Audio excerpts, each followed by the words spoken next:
Hello, everybody. Welcome back to a second episode of Aux Fiends. I'm here. I'm Rishabh. I'm here with my co-host Mateo. I'll let Mateo introduce himself once more here. Hey, I'm Mateo. Aux Fiend Aux co-host. Fiends co-host. Yep. Yep. And we're returning to talk about another album. If you haven't listened to the first episode where we discuss Daft Punk's album Discovery, be sure to listen to that. Just as a reminder, the way this podcast works is that we essentially take turns and we pick an album and then we discuss it. And as we mentioned in the first episode, me and Mateo can have, I think it's safe to say, diverging tastes. Definitely. Yeah, definitely. And in the first episode, we went to neutral ground because I think we both just absolutely love Discovery as an album, and we are big fans of Daft Punk. So this time there was a coin toss for who would get to pick the album. And I think you can tell by Mateo's reaction that I was the winner of that coin toss.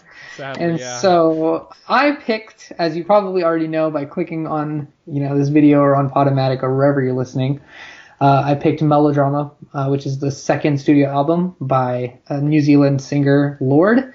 Now, I think most people probably know about Lorde since she's basically had a number of breakout hits, a lot of radio airplay for sure.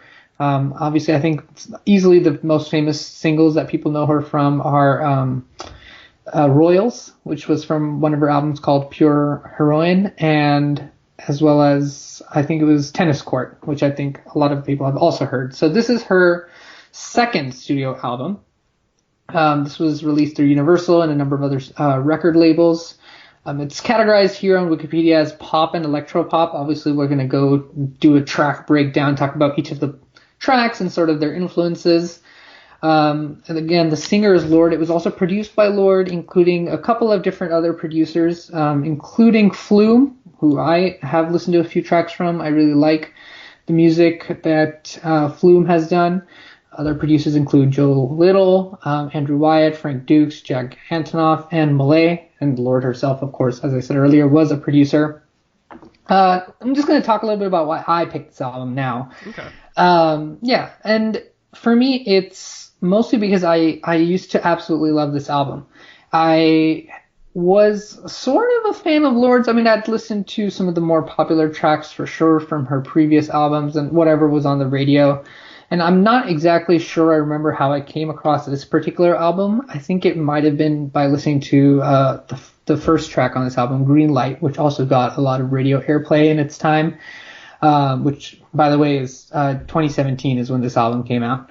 And I used to listen to this album pretty much all the time. And it kind of got me more into music and more into just different sorts of genres. And before what I'm guessing is going to be a not so rave review from Mateo, I'm just gonna say this, Mateo. You can feel free to agree or disagree already. But to be fair, I would say that this, obviously Wikipedia calls it pop and electropop, but I would say this album actually has a number of different genres going for it, which is kind of similar to our previous album that we talked about, Discovery, where it's kind of a there's obviously like a major theme running through all of it, Yeah. but there's also sort of different influences. But that's sort of the background around the album, and I'll go into different tracks now, and I'll also talk a little bit about what I particularly liked about these tracks before and what I like about it now. Since for me, the picking this album, a lot of it had to do with wanting to revisit it because it had been a considerably long while since I'd listened to it. I wanted to see if, an album that I liked when I like a couple years ago, it's I guess 3 years ago now, whether that would age as well as I might think it would. So I think without wasting any more time, let's get into the track breakdown. So right before you go into the track breakdown, I feel like I need to preview at least not my eyes, but my ears going into this album when you gave me the heads up about a couple days back. Let me just say. Okay. I basically went in blind. You were right. I think I had heard maybe one Lorde I'm sure song. You listened to Royals, before. right? I mean, that was kind of familiar, but I had never heard any song off this album. This Lorde is definitely not my type of music I listen to. Anything kind of like this, So let's just say I went in definitely hesitant and expecting to absolutely dislike it. Now, Okay. I'm not saying any spoilers yet. I think we got to save that track by track. So I think we can jump into the tracks now. But I just need to preface all that. Yeah. Okay. I mean, I kind of knew you would probably not love this album, but it's one that, well, again, not getting into spoilers, at least I can say I really loved before. So again, for me, it was about revisiting it. So I'm definitely curious to hear what you think. And actually, we'll get started on that right now because we're going to start with you. Tell us what you thought about the first track, which is Green Light. Okay. What I thought about Green Light. Oh, that's an interesting voice. Yeah, I guess so. I mean, I wrote it down. I liked it more than I thought originally. Okay. Like just going in, I was definitely pretty hesitant into going into this album. I think it was a good song to start off with. I can definitely see how this could be either a track favorite or an album favorite of the album. I could definitely feel like I could hear Green Light like on the radio or something. It was. I it felt was a like lot this on the was radio. probably the maybe most popular off this album. I could be wrong. I'm not 100% sure. You're right, I think. But like, yeah. Yeah, I like the song. I even put like a little check mark next to it. Like, it's not a favorite of mine, and I don't know how often I'd go back to listen to it. But like, off the rest of the album, I definitely say that this was definitely higher up there. I got some actually like weird Coldplay vibes, like around the like minute and a half mark. I'm not sure if you got that at all. Like, I almost like it felt like same kind of beats that like Coldplay would use or something like that. And so I thought it was actually pretty interesting. Yeah. Okay, yeah, Coldplay is an interesting comparison. I think maybe earlier Coldplay than current Coldplay. I think current Coldplay is just very, very into the pop zone. I think this is one of, I think probably definitely easily the most popular track off the album. I think the way that I remember it is that Lorde released both Green Light and then another track, Liability, which we'll talk about in a few minutes here. Those were the first two singles to be released off the album. And I was sort of looking through the Spotify most popular tracks for Lorde, and from this album, both Green Light and Liability were up there, and those are the two that I distinctly remember hearing. As for my review, obviously this is a very famous song, and I still think it holds up fairly well. I would say I didn't love it as much as some of the other tracks on here. I wouldn't say it's my least favorite either, but I think it's a solid, I guess this is where I would definitely agree with the Wikipedia page and sort of that it's an electro pop song. I like the upbeat tonality here. I like how the chorus is kind of set. Again, there's sort of a very dance album tune, but also like a pop tune angle to the song. It's, slightly musically distinct. I like the ending. It's sort of dramatic. And that kind of, I guess a lot of the track reviews here will kind of tie into larger album reviews. And because I am a fan of Lorde, I've seen some of her interviews and stuff. And I know that this is an album that she made with, I guess, dance music sort of in mind. But also, I guess, according to the Wikipedia page here, there's also a lot of pop influences. And if you look at a producer like Flume, that's very electro pop. So I think this is, I like kind of the aspirational tone of this song. It kind of gets your blood pumping, and it's definitely much better. I'm sure you would agree here, Mateo. Much better than a lot of the songs that we get on the radio these days. And I know you don't listen to the radio pop songs a lot, but it's definitely just more musically interesting than a lot of just like the very mechanical, some of the more mechanical pop songs. I'll definitely give it that. I'll give it that. Yeah. It was definitely more interesting than, even though it's so infrequent, the just other random just kind of radio songs I might hear. I definitely thought it had a little more creativity, you could say, in it. For sure. And in fact, I'd echo your sentiments. I would say that this is easily like not one of the best songs on the album. I wouldn't say it's the worst. I think it's, like you said, a solid opener. I think it kind of comes in and sets the tone for the rest of the album, but I think the best songs of the album are further down. But Green Light's good. I think it's also easily one of the ones that I understand why it's so popular on the radio. It can be listened to on radio. It has enough sort of a pop vibe to it where I think, people will enjoy it over the radio as well. So I like this song, and I'm a little surprised you like it, Mateo, as much as you do, but because it's easily one of the more pop ones. So I find that interesting, but that's cool that you liked it. Yeah, I'm not totally against pop. Actually, I really like pop, a lot of older stuff, but I guess for newer, more recent pop, I can see how you can think that's surprising coming from me. Maybe I just kind of thought about it a little more afterwards. I listened to the whole album, so I'm not sure what that says. That I like this song better, definitely, than some others Okay. on this album. So, but I have some guesses as to which ones those are, but we'll get into it when we get we'll there. get into it when we get into it. That's all I'll say. Yeah, definitely. Yeah, so that's Green Light. So we'll move on to the second track now, which is called Sober. Mateo, I'll ask you to start us off here again.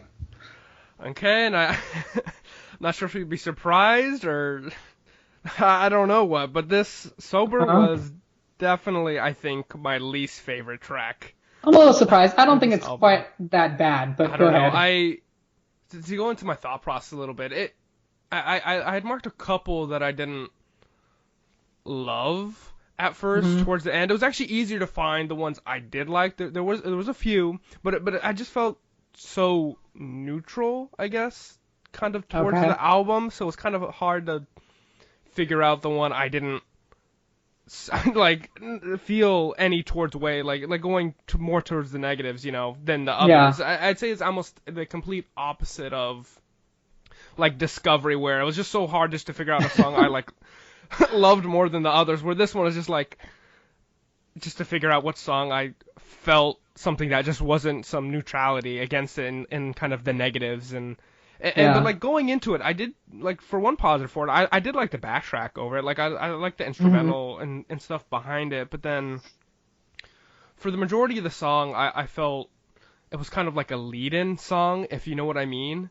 I was kind of waiting for it to amp up, and in the end, like towards the end half, it actually kind of did, but it became kind of exactly what I didn't want it to amp up into. It just like it was just like a light on a candle, and it just kind of like blew out, and I just didn't like it. No confetti, no nothing. I was just like, whatever.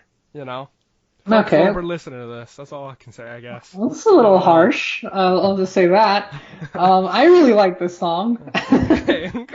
I thought you would like this more than Green Light, which is why I was surprised. Oh. I mean, I really like it, and I thought you would like it more than Green Light. Just because, well, first of all, there's some creative sampling in the beginning, which I think isn't so much in Green Light. I think Green Light plays out more like a typical pop song.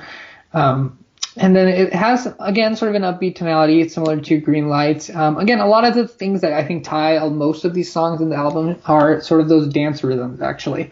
And yeah, I actually really like this track. I think it's creatively produced. The singing, of course, is really good here as well. I think, to be honest, kind of getting into the whole album review, I think Lorde's a fantastic singer and songwriter. And we'll talk about lyrics more in a couple other more interesting songs, lyrically at least. Again, I think the singing's great here. I like the chorus here. I kind of like how, as an artist, she'll stop the music and kind of have sort of spoken word sort of sprinkled around everywhere. It sounds like you're not so excited on that part. No, I do not like that, and I think Lorde does that a good amount.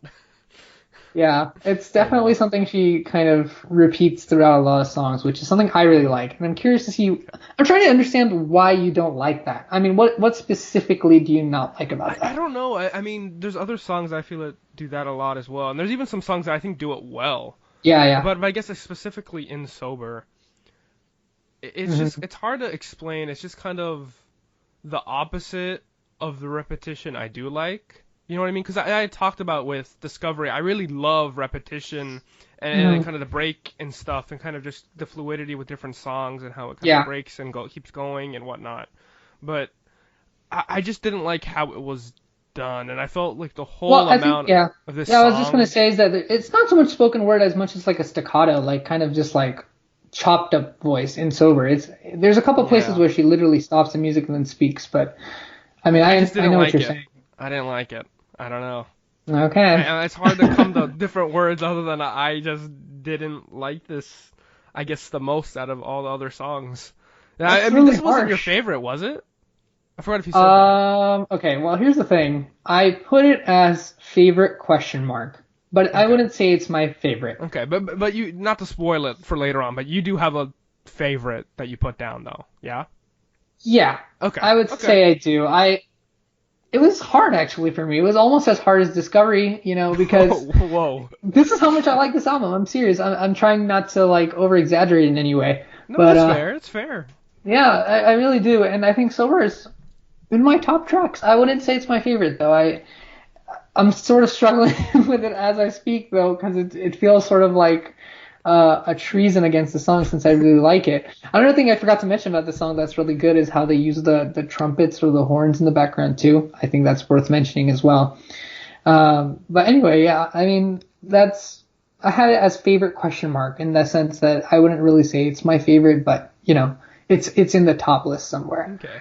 And one more thing, you did mention the horns. I didn't write it down, but I definitely Yeah. thought about that during the song. That was actually one of the reasons I didn't like it, just because I felt the Wow. horns were something I liked, but then I thought it was going to amp up into something, not poppier or whatever, but just like kind of better. I don't know. It was just like a lead-in, you know? I thought it was going to lead into something good, and I just never found that. But that's all I got to say about Sober. So for Mateo, Sober is like a farce where it's like you feel like there's something ahead, but it just stops. I felt there was a lot of potential with Sober. Okay. Like there was a lot Okay. it was a wasted potential. That's what I felt, and I think that's why I ended up just putting it as my least favorite track of the album. Okay. Yeah. Okay. Fair enough. Fair enough. Let's get into the third track then. That's Homemade Dynamite. I'll start off for this one. Okay. For me, this is one that I guess I used to like before. Not like a lot, but I would say it's gotten slightly worse over time, maybe. It does have a slower tempo to it. It sort of is more of I would say this one has more of a pop leaning to. I would say most of these songs are sort of pop alternative kind of mixed together. Interestingly, I guess this is a good time to bring up the fact that this is not necessarily how Lorde has sounded in her first album, Pure, I guess, Heroine, Heryne, Pure Heroine, or, yeah, I think in that one, I guess what Wikipedia says at least is that there was more of a minimalist style, and I have heard that other album too. And it's definitely more of a strong anti-pop lean, in fact. So if you ever go back, Mateo, go back and listen to that first album, which had songs like Royals in it, which well, just think about it. I mean, you've listened to Royals, which has this very different sound from what you hear here. So it's just so much more just pop, electro pop, and Okay, I understand that. Yeah, I got that. You know what I'm saying? It's just like it's very different, and I think Homemade Dynamite is one of the ones where she's very much into a pop genre here, and not my worst track still per se, but definitely sort of maybe even my on the worst side. I think it doesn't age that well. It's a little simplistic, I would say. I think the text setting, a couple places, the way she does sort of things with her lyrics and the way she uses her voice is sort of interesting. Oh, yeah. Oh, definitely. I agree with Yeah. that. Looks like you're going into a more positive review than I am, so I'm maybe curious. A little more positive, Okay. but I definitely agree with some of the stuff you just said. So like, I'm not sure if I ever even mentioned this before, but usually I hate when artists get really airy and kind of breathy with their voice in songs.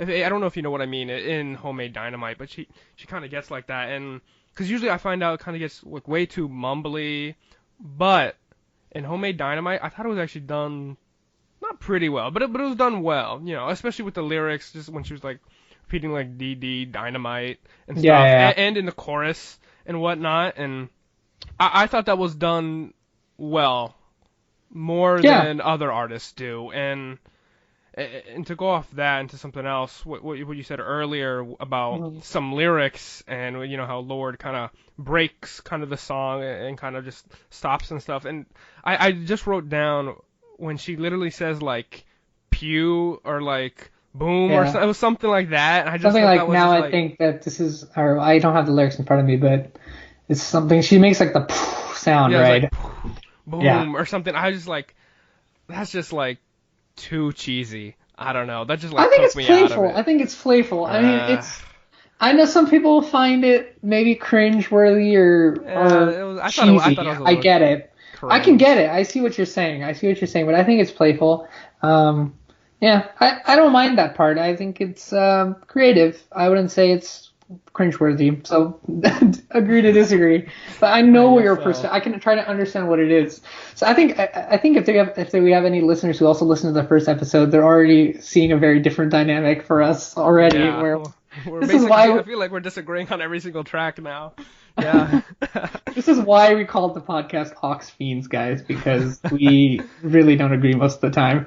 Like right now, I think what she did with that was playful and creative, but Mateo thinks it's totally cringeworthy. Although I do understand what he's saying too, because just doing something of that sort while you're in a song and having that playfulness, I understand why certain people might think it pulls you out of the song, or you're just kind of like, why did you need to do that or whatever. But regardless, I think this is anyway one of her weaker songs, so I'm not gonna defend it extensively. But that's good. Yeah, it's not too bad, but it's definitely one of the slightly weaker tracks on the album for sure. Yeah. So moving on to the Louvre, named of course after the famous museum in France. In case you don't know what the Louvre is. I don't know what that is. Yeah. Yeah. But just in case, Mateo, start us off about this museum-based song. Okay, yeah, museum-based song. That's what it should have been titled, sure. Whoa. I feel like this was the first time in the album I was actually paying attention to the lyrics. Mm-hmm. Now, I don't know if that was just because when I kind of smartened up and opened up, like, the Genius link of, like, the lyrics and started, like, maybe just reading them off a little bit. It could have been that, but it was also just like I felt this is kind of when I wanted to hear the lyrics a little more. Mm-hmm. But all I can say is like I thought it was actually pretty good up until the pre-chorus and chorus. Like I liked all the verses, but the actual chorus just did not stick with me. You know, this is the exact kind of like repetitiveness I don't like a lot. Okay. And with the lyrics and whatnot. And that's all I kind of got to say with that. Like, I didn't love the Louvre, or how you called it, the museum-based song.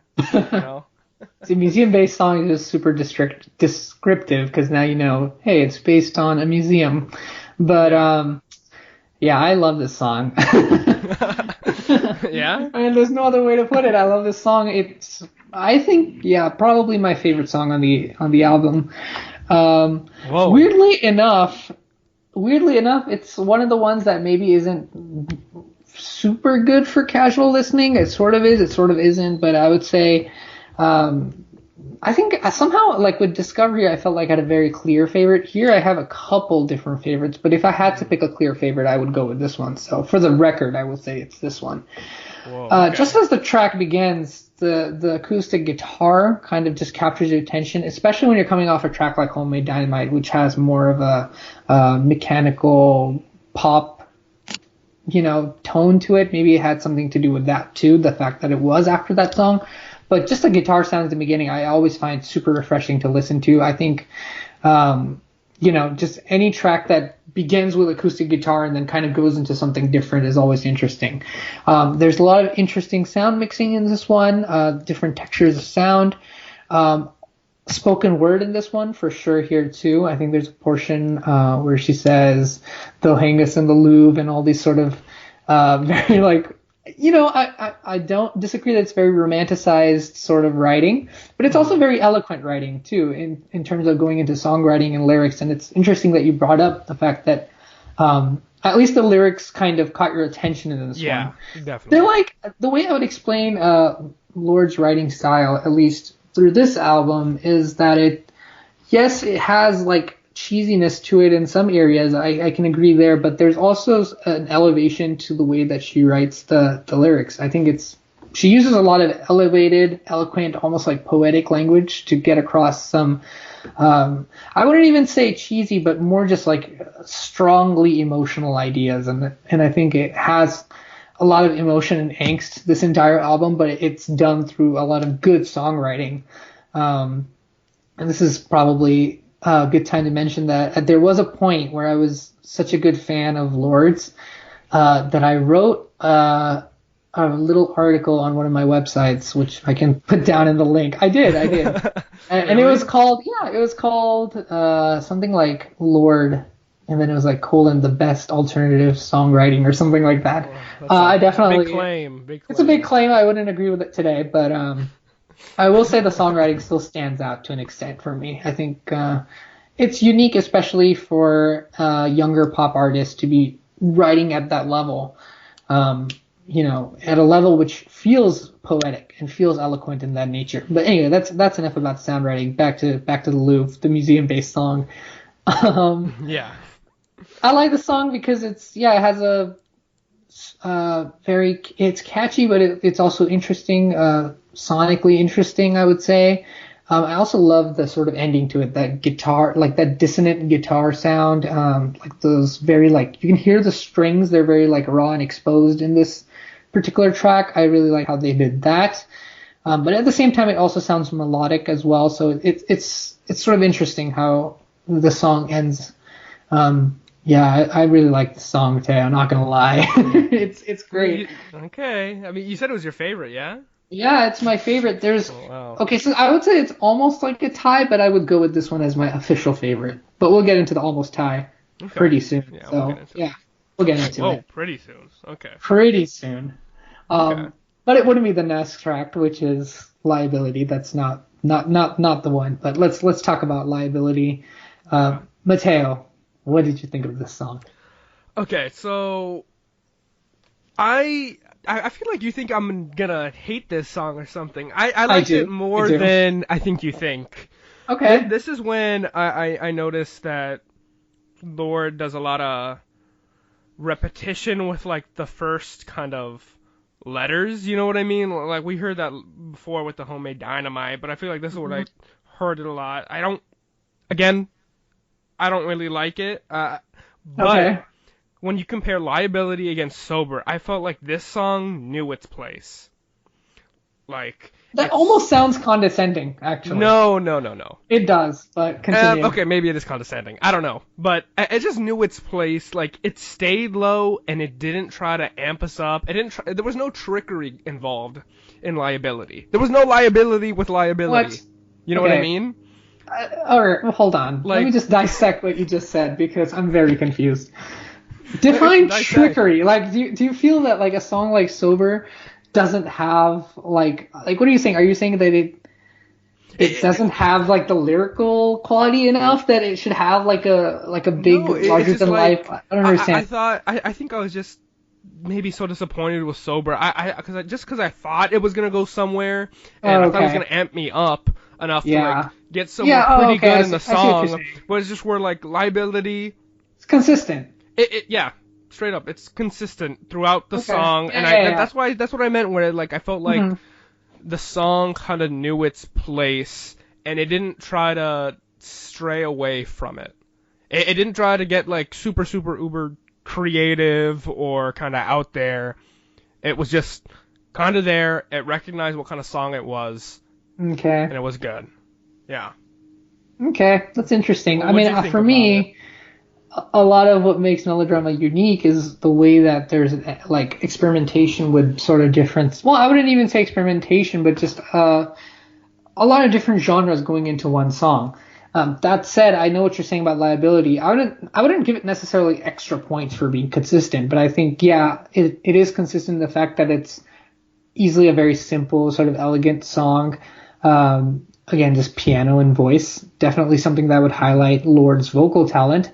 I like how she sings this song, you know.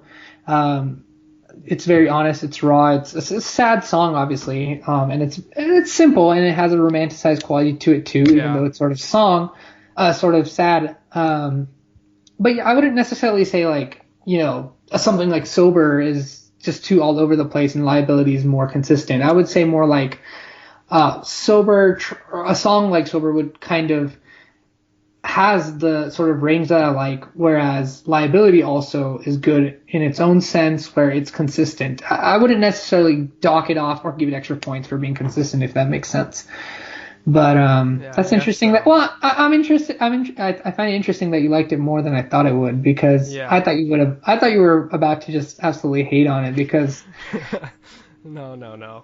Just like, I mean, I don't think you were right with saying that like I thought Sober was just like going all over the place. It was more that Okay. maybe I misused the word of like saying trickery or just being tricked. Yeah. I was just more let down. Like disappointed. Okay. Yeah, I was Yeah. just I thought it could go somewhere pretty good with the Uh-huh. song, and then that's why I think I just found some comfort with I Ability, where it was just Yeah. kind of you said it right, consistent throughout the song, and Sure, like sure. it went where it needed to go, but it Mhm. didn't push too many boundaries.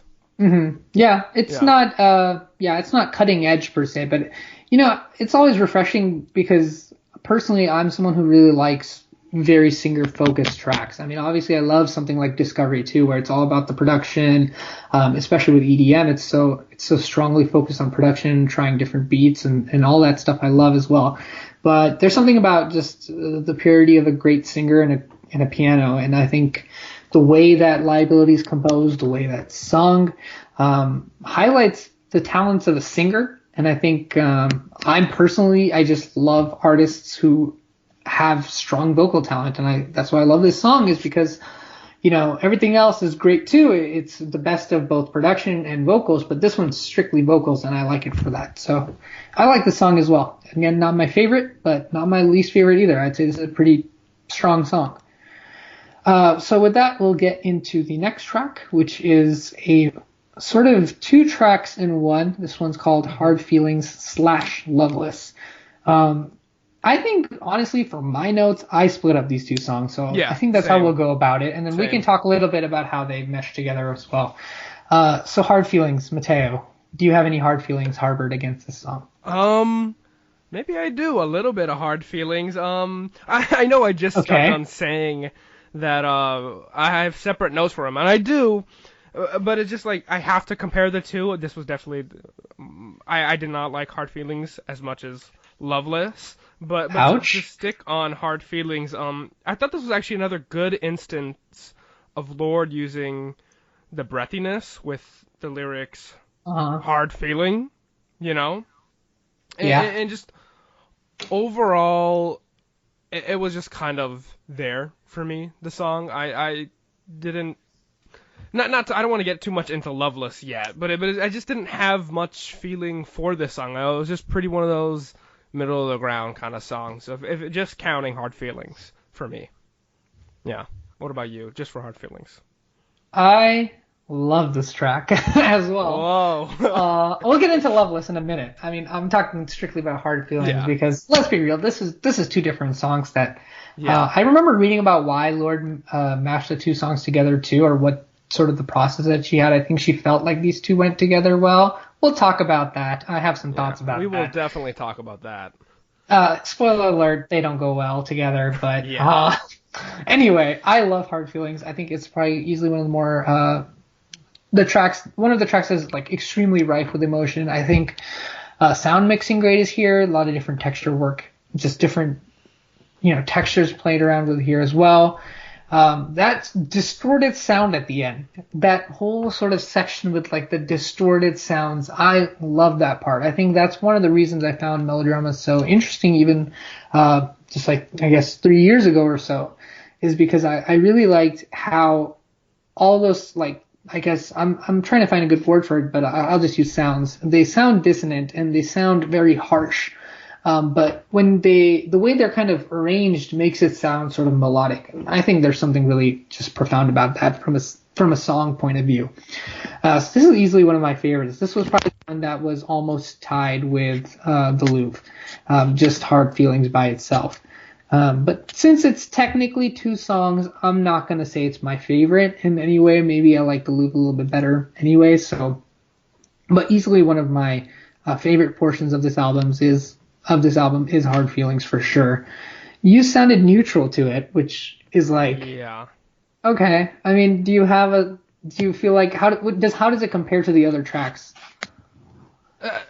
Like I said, to me it was kind of middle of the ground. I mean, I gotta be honest with you, Rishabh. I literally listened to this an hour ago, and I don't really remember much of it, Okay. other than just liking the good use of the breathiness. But then, other Mm-hmm. than that, I was kind of whatever about it.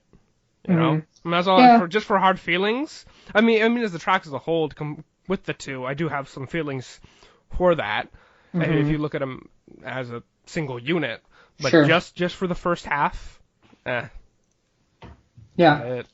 One thing I will say, this is sort of a criticism toward the whole album in a sense, is that a lot of the songs, I will admit, mash together in your mind quite a bit. I mean, I just listen, maybe it's because I just listened to the album too, or maybe that's actually more evidence of the fact that they mash together, the fact that I just listened to it and I still have sometimes a hard time differentiating between some of them. I think the ones that really stand out are probably, I guess, musically is something like Liability, because it's so different from the rest of the songs. So I can kind of understand that, but I think this is one definitely you listen to the whole album too, rather than track by track. So. Oh, okay. Well, we'll get into that. I think so. I want to save that until I do the whole album review. I gotta save that. I don't want to get too far ahead of ourselves. We still haven't even covered Loveless yet. You haven't, and you're already taking deep breaths of just like exhaustion as you review the album.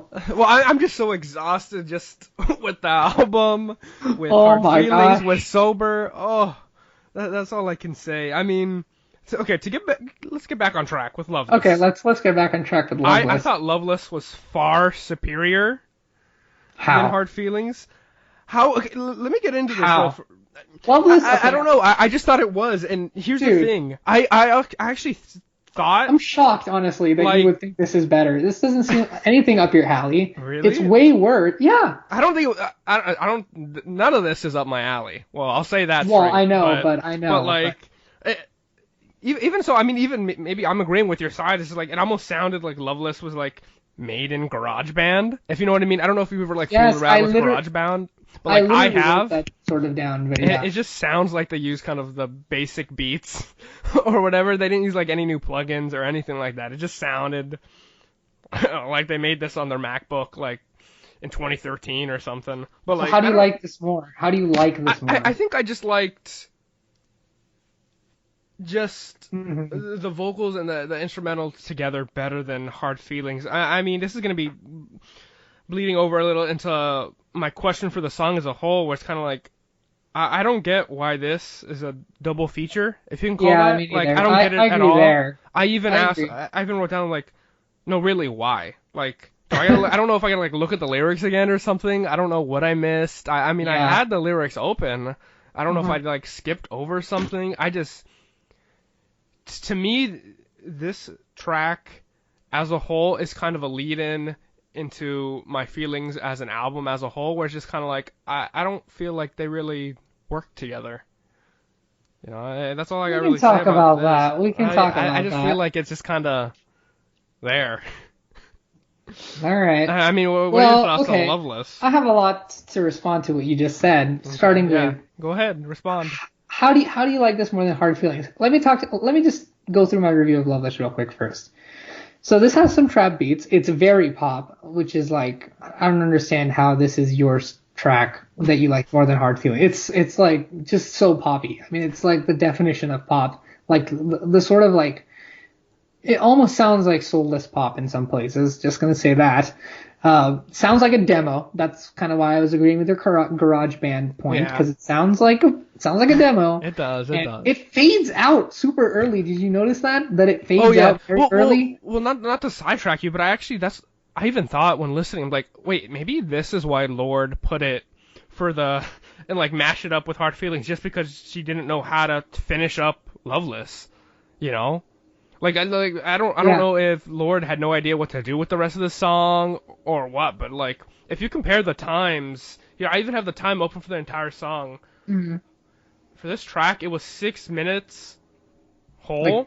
But like 4 minutes for Hard Feelings, essentially. Yeah, it barely felt like a minute for Loveless. Yeah, which means even then, I still like Loveless better though. I don't know.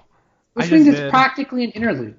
This is, for me, I said interlude, because this is an interlude song. So I fail to get how you're so positive on an interlude track. What I believe to be an interlude track. It's that's weak, not me being positive against the whole album. This is just the two songs together. Overall, this song is, I mean, obviously it's not on my bottom. That's Sober. But like this is Oh low down. my gosh. This is low down. This is definitely low down. Loveless is down for me too. I'm gonna go ahead and say this is my least favorite. And there was another one that I was considering. I mean, I hadn't fully decided my worst till now, but definitely it's Loveless. Wait, so are you saying just Loveless or Hard Feelings slash? I don't know. Hard Feelings is probably one of my favorites. See, that's the weird thing about this track is we have to both talk about it. So it's middle of the ground for you. That's what I was saying before with like some other ones. Like it's just like middle of the ground for you then. Because if you really liked Hard Feelings but you didn't like Loveless at all, that's middle. That's definitely middle. But they're two different tracks. Come on. They are, but they're not. If you look at the album listing, they're there together with just a slash in between. I really like Hard Feelings, so I mean that's unfair. Come on, you got to be fair with. How would you rate it together though?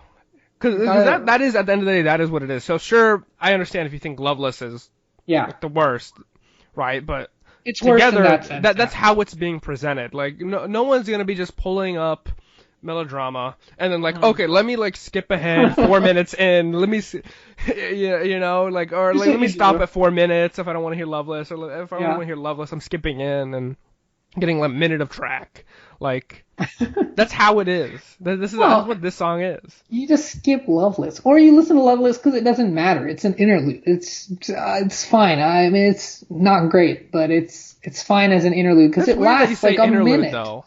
It is in the middle of the album, but I feel like there's some other interludes later on in this album that we'll get into later. I hope we're not talking about the next track as an interlude because that's not an interlude. Let's be real.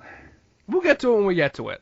Maybe it is, maybe that's not what I'm saying. All right, well, let's get to it now, because I'm curious about whether you think Sober 2, which is our next track, is an interlude. Sober 2, in parentheses, Melodrama. So this is sort of titled, for the album. Yeah, I even wrote Mateo, that. Self-title, insert, kinda. Just like, LOL, it's kind of funny. No, this is not what I thought was an interlude. Okay, you might be surprised how much I hate the first Sober. I thought this was leagues better. Okay. Leagues. Okay.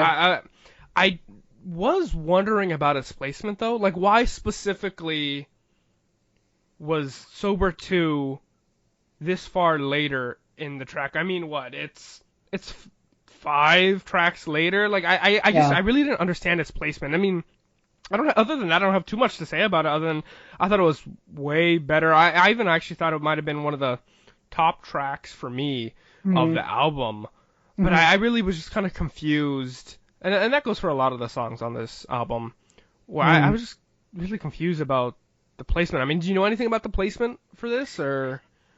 I mean, what do you think? But I don't mind the placement of this song. It's I can understand what you're saying, but I mean, it would sort of feel sort of in your face if it was track 1, and definitely feel in your face if it was the last track. Yeah. And I think it's sort of like a middle portion of it. I wouldn't say it's the interlude. I would say Loveless is the interlude. But I like this track. I used to love this track, by the way. When I listened to this album before 3 years ago, I used to think it's really great. Now I can see. It's a little gimmicky, but it's also sort of cool. It starts with sort of classical instrumentation, has like an orchestral sound. It sounds epic, dramatic. The drama keeps building with like this trap beat. It's easily one of the most like dramatic, angsty songs of the whole album. It's just very larger than life, but also sort of short, which I think is maybe one of its biggest issues, is that it sounds like a intro to a song almost. I wouldn't go as far as saying it's like as demo level as something like Loveless. I think it holds as a complete song fairly well, but I definitely don't like it as much as I did before, but I still like it, if that makes sense. I mean, it's for sure hasn't aged as well as I hoped it would, but yeah, I think it's a cool song. I think I definitely like the sort of dramaticness of this song. As for comparing it to Sober, I don't know. I think I like Sober a little bit more. I used to probably say Sober 2 is better before, but I kind of like Sober more. Because Sober 2 I need is to past you. No way. This was leagues better. All right, well, I don't know. Actually, more that I think about it, I would say I would say like Sober 2 could have been an interlude if Loveless was any better. Right now, since Loveless is so trash, it sounds like an interlude. I'm just saying, like Sober 2 could have been a great it would have been a strong interlude too. It wouldn't have been like a pass interlude. Like it would have been a cool interlude that has the name of the album in it. But instead we have Loveless just ruining like pretty much everything.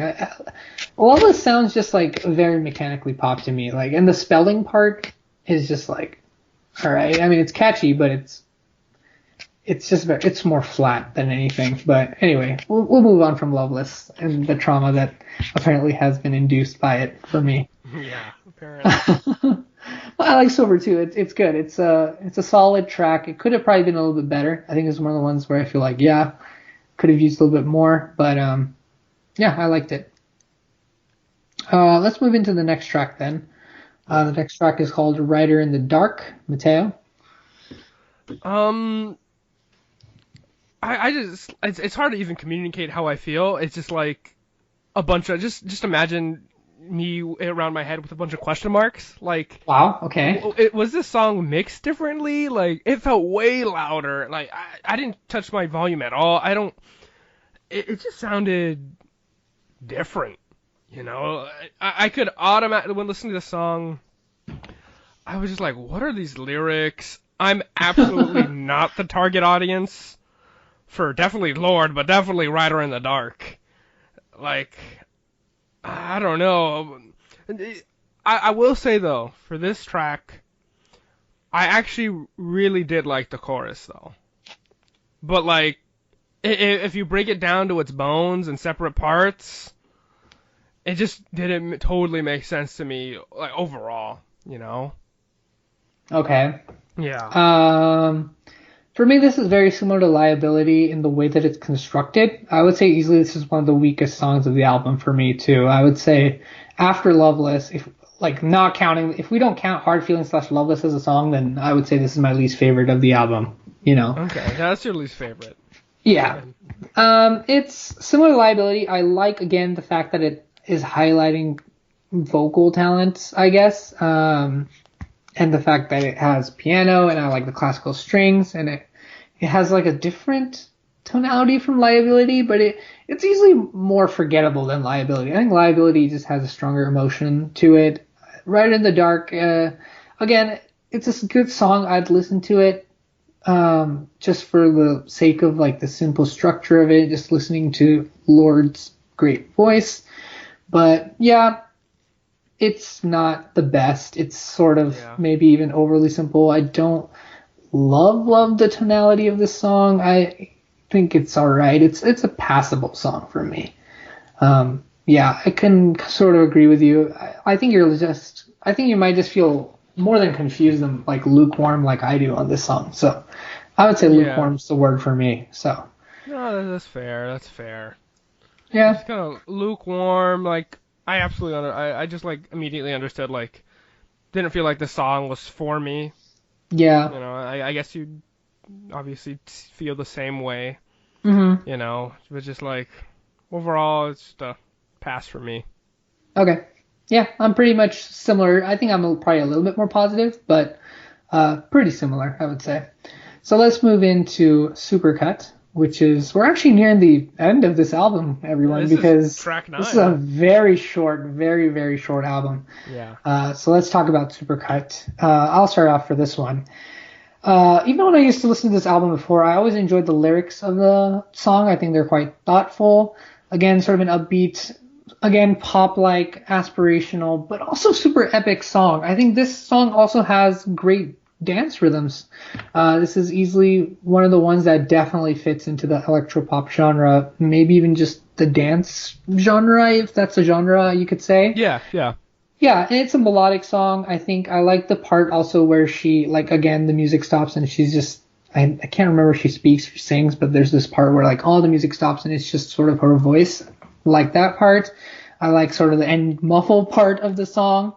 And what I like about this song the most is that for the whole album, and this is kind of going into why I say this is good as a full album, and there's sort of some background information I have on this album to sort of back that up as well, is that for me, Supercut is like a very strong crescendo for the album. It's sort of the high point, or like if this were a movie, then it would be like the climax of the movie. For me, that's what Supercut is. It's very in your face, very upbeat, pop-like, but also just very upbeat and has a lot of different dynamic sounds going for it.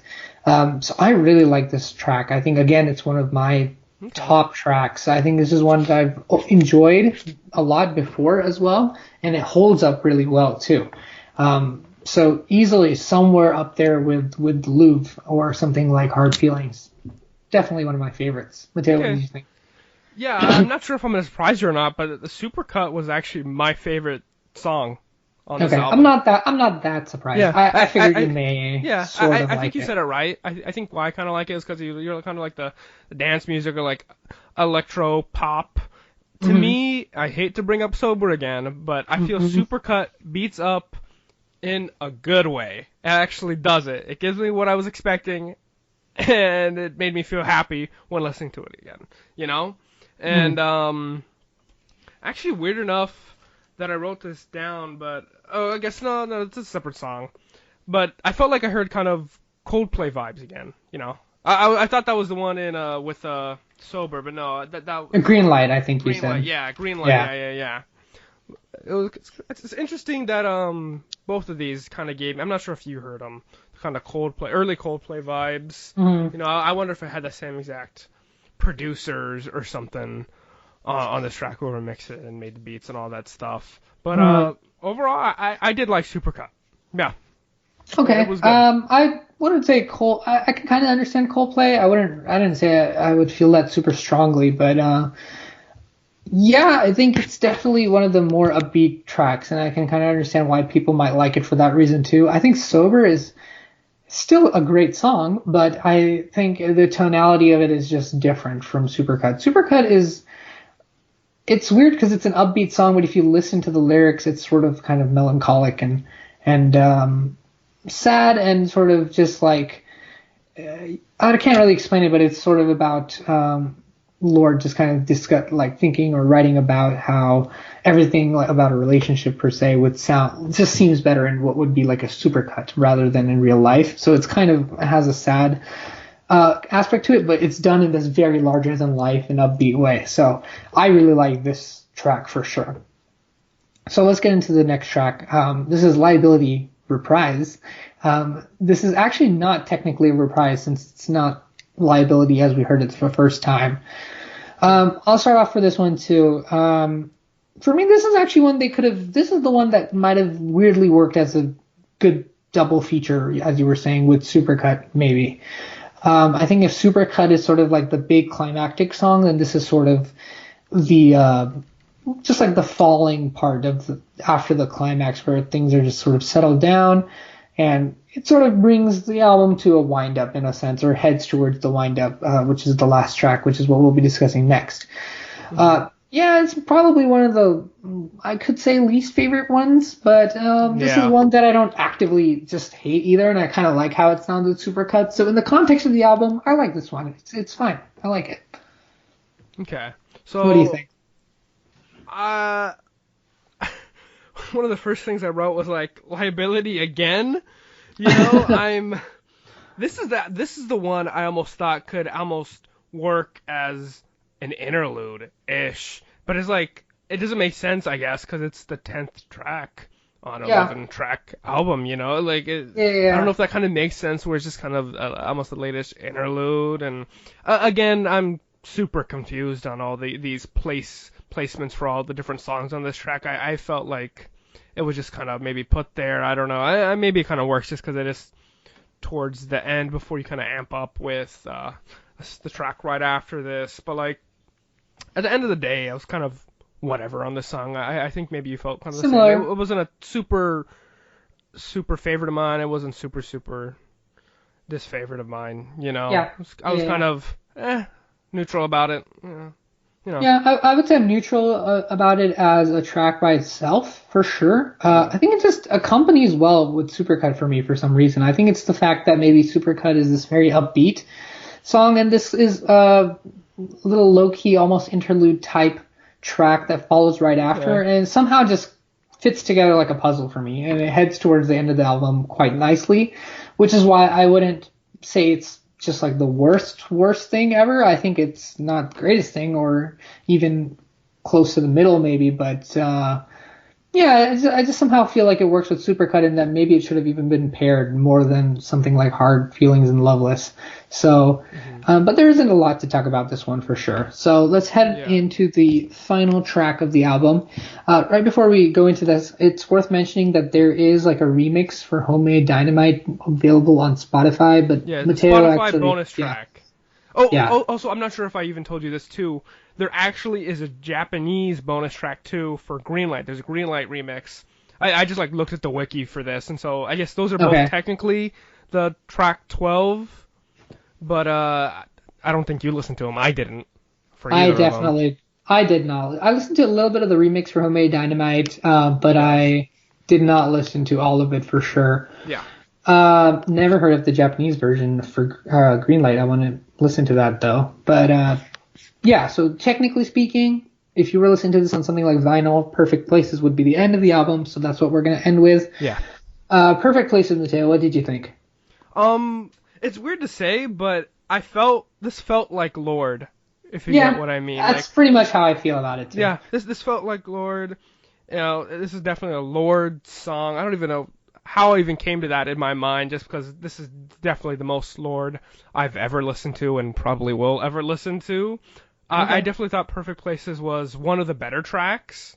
That was actually almost closer up there. Definitely did not beat Supercut for me, but I definitely thought it was better overall than some of the weaker tracks on this album. And I just need to highlight this before I transition to your review of this. I wrote down these lyrics that were saying. It said, "Can't stand to be alone, but all I can feel is I can be alone without Lorde's music." That's all I feel, Wow. Okay. Harsh. We'll get into the album review soon, guys.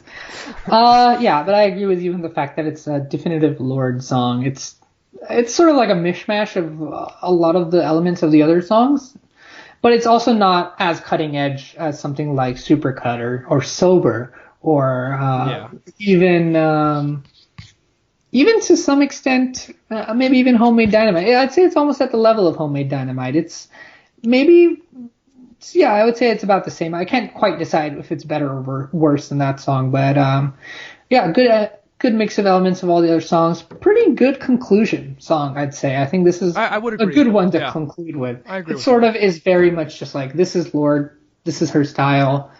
And that's what we're ending with. Again, techno pop, piano, a lot of the stuff that we've heard before kind of makes an appearance here. Solid conclusion to a great album, Mateo. Let's talk about the album. About that. I don't even know. I don't know if you want me to go first or you want to go first with the album review, because I have a good amount to say. Okay. I'll start off because I'm going to read a little bit from the Wikipedia page too, and sort of defend some of the reasons why I think it works well as an album too, rather than just tracks. So this album has been, I'm just going to read some parts straight off the Wikipedia. So if you're looking for this information or want to read up again, it's available on the Wikipedia page. But this album's been described as a loose concept album, actually, that explores the theme of solitude. And believe it or not, this is something even I find hard to believe in. It's something I'm going to revisit after this episode, maybe. It follows the framework of a single house party and the events and moods that ensue. So this is meant to be listened to together, and it's sort of going through, I don't want to say a narrative, but a very just uniform theme of like a single house party or some of the, I guess, how they say events and moods that come with that. So beyond just this background information, I think this album plays well as an album. I think certain tracks are definitely lending themselves to solo listen. I think Greenlight, despite the fact that, it's gotten a lot of radio airplay and it's very easy to go hate on songs that have been played on the radio, Greenlight holds up as a track. And and I think it works as a single track. Definitely one you can listen to on the radio as well. For sure, something like The Louvre, which was my favorite track off the album, or easily one of my most favorite, that works as a single track. For Me Sober works as a single track. And for sure, Supercut works as a single track. Those are the ones that I feel works really strongly as single tracks. But I think if you listen all the way down, beginning to end, there is sort of something of a musical journey with the album. Is it something as strong of something like Discovery? Not necessarily in quality, but no way. No. I'm saying, is it as strong of a journey in general? I'm not talking about quality, so we'll talk about that again. I don't think that either. Actually, I'll get into it with my review of it. We'll talk about it. We'll talk about it. We will. Definitely. Anyway, I think I got a little off topic there, but right. What I'm saying is that, like, if you listen to this beginning to end versus if you listen to something like Discovery beginning to end, I think as an album, like, all the songs work together better in Discovery. But focusing directly on Melodrama, I would say it still works together as an album. Maybe there are other albums that work better together, but I think this is one definitely to listen to as a whole album. When it comes to like how the album has aged for me over the past 3 years, I was surprised to find how much I still really like the music in this album. It's definitely not as much as I used to like it, but I still really, really like it. I think this holds up as a really strong album. I think it's maybe a little bit better than Lorde's first album too, which had a very different style, and that maybe we'll talk about some other time on a different episode, maybe. But it has a lot of different influences. I hear a lot of pop here. I hear a lot of electronic music. I hear a lot of classic orchestral music. I hear great singing. I hear interesting, like, almost sort of avant-garde styles here too. So it's a lot of genres coming together, held by a strong voice, and I think it comes through as a full-on album. I was going to go 9 out of 10 for this album too, just like Discovery, because it is such an influential for me, especially for the fact that it aged so well for me as well. Whoa. After talking about it, I'm going to go with 8.5 as my final. I think 8.5. 8.5. Come on. Cut me some slack here. This is you being at least subjective, right? This is not your objective view out of all music and everything, right? This is just your personal taste influencing those numbers, right? No, this is objective. This is totally objective. No. Well, I've been doing subjective. I mean, at least for my rating of it. I'll get into that after I kind of go down. But let's get into your review, because I want to hear what you say, and then I'll add some stuff later if I need to. So, like, just for my personal, subjective thoughts, like, I went into this thinking I was not gonna like it, hate it, not gonna like it at all. I did not want to listen to this. I mean, Aux Fiends, it's in the name, When I came out of it, I was extremely neutral about it. Okay. I think the best way to say it is, I'm not necessarily disappointed I listened to it all the way through. I think it's good that I have a good taste of what Lorde's music summed up kind of could be, and especially full album length of it. But I just don't feel like I ever need to hear, maybe that's too harsh, maybe hear the album or the tracks again. To me, this is definitely not my style of music, and I think the exact words I put it for Rider in the Dark, which I said, I'm not the target audience. That's what I at least felt. I didn't feel like I was the audience. I didn't feel like these just songs weren't for me, or even if they were, they just didn't match up with how I like my music overall. I need to say this. It's not a bad album at all, and I can definitely absolutely see why you like it and other people will like it. But just for me, it's just not in my taste. It's just not in my music taste, and that's kind of why I gotta kind of come down and give it a 5 out of 10. Now, here's the thing. You may think that's terrible. No. That's to me, 5 out of 10 is just in the neutral. Yeah, 5 out of 10 6, is I liked a neutral, little bit. 4, starting to dislike it, to hate it, to 0. I'm more balanced with my 0 to 10s, in the ratings, but just it is kind of funny. We went from Discovery, where I did 10 out of 10, just all the way to having it, to completely neutral. Well, Discovery was one that I know we both love. Yeah. So this is one that I for sure was fairly certain you wouldn't love at least. I mean, it was and your that pick, I would know. because I had listened to it earlier, but yeah. Yeah. Now to kind of go back to the overall album, not just my personal thoughts on it. To me, I'm surprised when you say you thought everything kind of worked well together, and especially saying, I guess that's how it was meant to be listened to as the concept album. I felt the complete opposite. I felt like no tracks really meshed together well, and even on the tracks that were supposed to be listened together, like the Hard Feelings / Loveless. I agree with that one. I felt there was no, not that every song on an album needs to be a concept album, but I just felt like there was no good transitions. There was just, not to say that it was just a mishmash of just random songs all together into one album, but I just felt there wasn't a concise story, as I guess you kind of got out of it, or that they were even trying to get out of it, like with this album, to me. And that's why I feel like, as a listener, you don't have to listen to the full album. I feel like I could have listened to this randomly, and I even said this a couple earlier times with Sober 2, Liability Reprise, and stuff, where I just didn't get or understand the orders of these tracks. And usually on other albums, not just Discovery, I can kind of say, oh, okay, this is why this is here, this is amping up to the next song, this is kind of the interlude.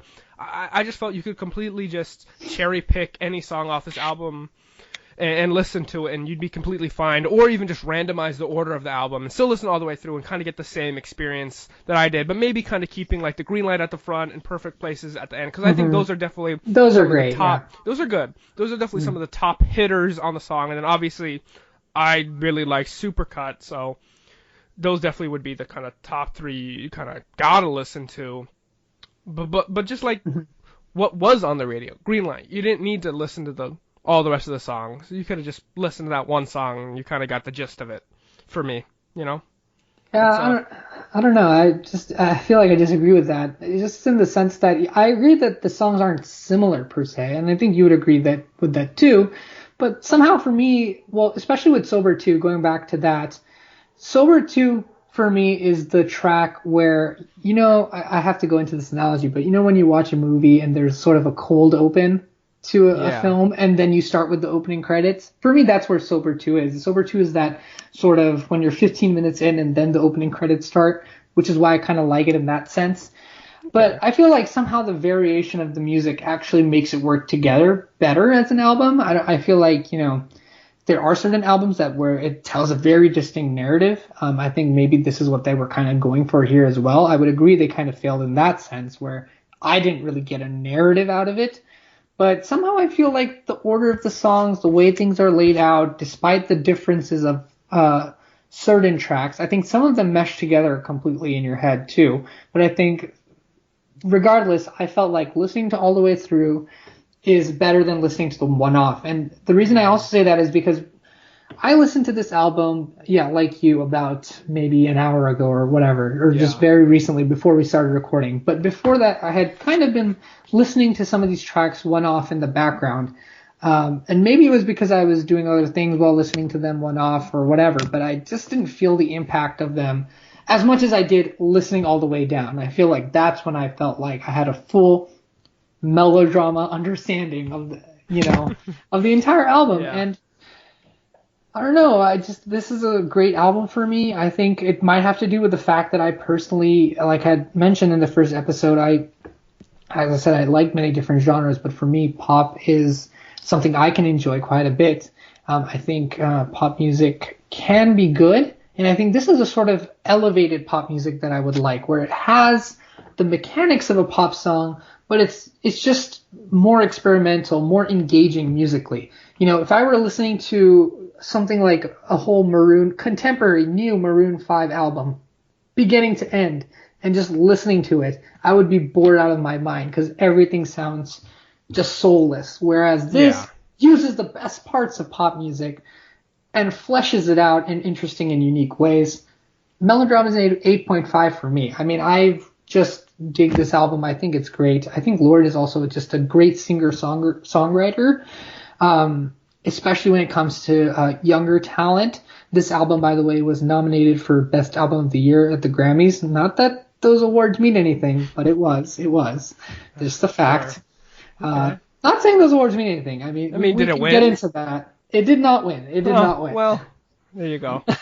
Well, okay. Well, it was nominated, so. But yeah. Okay. Anyway, I like this album, and I think I knew from the beginning that Mateo would definitely. I thought you were going to go way more negative, so I am surprised at that. So I'm happy that you were at least lukewarm on it or neutral on it rather than like hate. But I'll pick an album that you hate soon too. I'll think of one that you'll hate even more. All right. Just know I got to play, fight fire with fire. That's all I'm saying. Mateo, here's where you can, take a deep breath. Is that like I'll never pick something like a Maroon 5 album because I'll hate that as much as you. So it won't be anything That's ever good. that bad. That's good. Because I know. I can't hear that. Even when I was thinking of my album that I would pick next. Yeah. I'm like, okay, do I want to go totally out of left field where Rishabh would not like it at all? But I'm like, well, if Rishabh, our tastes match up a little bit. I hate to say it. We are Aux Fiends. Sometimes maybe Aux Friends. Whoa. Very rarely. But I don't know. I think I'm the same with you. Where it's just I don't think I'd pick a song I hated too. Yeah. And then just because I know you would not like that either. And so I just really like the idea of us kind of trying to surprise each other and maybe feel each other's like music tastes out, I think I'm actually glad I kind of surprised you where I wasn't super, super negative with this. And I am subjective with the whole album review, but I do try to get a little objective sometimes and not go total in the negatives. Yeah, I mean, critiquing styles are just hard to describe anyway, but yeah, I mean, that's what I said in the first episode too, is that, we may end up agreeing more than we expect. And I think that's kind of already starting to happen. Yeah. Where we don't quite agree on this at all, but at the same time, like, looking directly only at like objective numbers, not that they are telling a complete story in any way, but 5 and 8.5 is really just a 3.5 difference, which I wouldn't say is terribly sizable. So that was interesting. That was an interesting little album to talk about. So I think that segues us into, I guess, sort of the housekeeping section. Yeah, this is also the section where I'll have Mateo introduce the next album, which is something we're going to start doing from now on. Yeah. After we released the first episode, a number of our friends, recommended to us to just let us know which albums we're going to be talking about so people have time to listen to it in advance. Unfortunately, we weren't able to do it with this one, but I highly encourage, if you haven't listened to Melodrama by this point, then go ahead and listen to it, and then maybe that'll give you a sort of new perspective on what we've talked about through this episode. We did mention we'd talk a little bit about music news. There isn't a lot that I can think of. Is there anything you can think of, Mateo, that came up recently? Not now. Okay. That's why I kind of keep this as just kind of the quotations housekeeping, any quotations, For sure. Music news. If anything's huge out there, any new huge songs or any artist news, obviously we would talk about it here, but as of right now, I don't think there's anything. Nothing coming to mind. There's nothing huge going on. I think, I think we're going to wrap up this episode with Mateo introducing the album pick. I have no clue what this is, by the way, so I'm excited to hear what it is and see whether it's an artist I've heard of before or not. So, Mateo, I'm going to hand you the floor, and I'm scared. But let's see. I'm scared too. I'm nervous. I'm excited. I don't know. You definitely do not know this artist. You definitely have never heard of this album. I'd almost bet money on it. I'd even say almost all of our friends or listeners or anyone has never heard of this either. It was tough because I didn't want to go, like I said, super left field. Yeah. And but I don't know. I think what's kind of interesting. I know I'm all saying this before I even say what I picked. Just to preface it, I picked an album that I know you had definitely never fully listened to, and I think maybe you unconsciously picked it with Melodrama to kind of get my real thoughts on it. Yeah. With the album I picked, I hope to get your real thoughts on it, because we definitely have talked either about the specific genre or genres around it, and this is one of the founding kind of albums in that specific genre, and I'll definitely get into that much more. I feel like I have an idea of where this is going, but okay, I think you think wrong though. I think you think of an album that I'm not gonna pick. Okay. This is more of just the concrete. This is the solid ground. This is one of the star albums of the specific genre I'm thinking of. And so the album, let me know if you've heard this before. Okay. The album I picked was Chuck Pearson's Echo Jams, Volume 1 by 10 Tricks Point Never. Have you ever heard of that? I don't know what genre this is or whatever this is. This is one of the founding vaporwave albums. I figured it was going to be vaporwave. Yeah. I thought it would be lo-fi or vaporwave because I know that's what you like. Right now we're recording this honestly through Skype and I can already see your profile picture, which is the key most important vaporwave image ever. Yeah, it's the Helios busk. Exactly. Bust off Floral Shop, but that's not my pick though. It's Echo Jams. Jams is my I'm excited. pick. I know that we've definitely talked about vaporwave. It's a genre I actually like. I have not delved into the roots of it though, so it's going to be fun to kind of listen to this and listen to the sort of roots of it. I think most of what I've listened to is I guess the Simpsons video the Simpsons. Oh, Simpsons Wave. Yeah, Simpsons Wave is similar. I listened to those and I like those, so.